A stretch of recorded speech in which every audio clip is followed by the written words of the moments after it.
দর্শক, বাস শ্রমিকদের মারধর এবং মহাসড়কে মাহিন্দ্রা চলাচল বন্ধের দাবিতে বরিশালে অনির্দিষ্টকালের বাস ধর্মঘট সড়ক অবরোধ কিছুক্ষণ আগে তুলে নিয়েছেন নথুল্লাবাদ কেন্দ্রীয় বাস টার্মিনালের মালিক শ্রমিকরা। এ বিষয়ে আরও জানাতে সরাসরি যুক্ত হচ্ছেন প্রতিনিধি হুমায়ুন কবির। হুমায়ুন কবির, আপনি এই বিষয়ে এই মুহূর্তে আমাদের কি জানাবেন? কি দেখছেন সেখানকার পরিস্থিতি? অবরোধ তো তুলে নিয়েছে এমনটা জানাচ্ছিলাম দর্শকদের, আপনি বিস্তারিত জানাবেন। এইমাত্র অবরোধ তুলে নিয়েছে শ্রমিক এবং মালিকরা।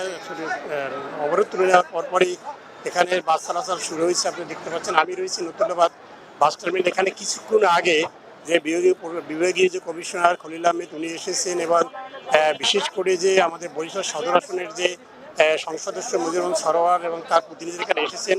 আসার পরে যে দাবি দেওয়া নিয়ে শ্রমিকরা এখানে যে বাস চলাচল বন্ধ রাখছিল সেই দাবি দেওয়ার ব্যাপারে বিভাগীয় প্রশাসন বিভাগীয় কমিশনারকে আমরা দেখেছি, তিনি নিজে শ্রমিকদের আশ্বস্ত করেছেন যে এ বিষয়ে আমরা পদক্ষেপ নিচ্ছি এবং শ্রমিকদের দাবি যে এই ঘটনা তাদের তাদের বিচারের দাবি তারা করেছিল এবং সেই আশ্বাস তিনি দেওয়ার সাথে সাথে এখানে সড়ক অবরোধ শ্রমিক এবং মালিকরা তুলে নিয়েছে। নেওয়ার সাথে সাথে দেখতে পাচ্ছেন যে বাস চলাচল শুরু হয়েছে, বাস সহ অন্যান্য যে যানবাহন সব চলাচল শুরু হয়েছে এবং বিশেষ করে যাত্রী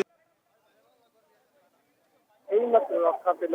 কারণ সেই দুপুর 1টা থেকে এখানে বাস চলাচল বন্ধ ছিল।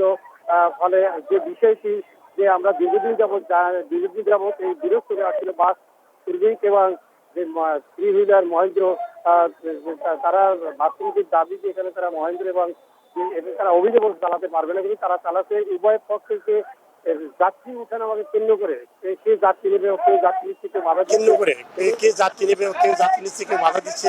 এ নিয়ে গতকালকের অপ্রীতিকর ঘটনা ঘটছিল এবং তখনও প্রায় 4 ঘন্টা এই সড়ক অবরোধ করে রাখছিল, সুবিধা বন্ধ ছিল। পরবর্তী সময় প্রশাসনের আশ্বাসের প্রেক্ষিতে এবং গতকাল প্রশাসন এই উভয় পক্ষকে নিয়ে বসার কথা ছিল, কিন্তু তারা গতকালকের বসেনি।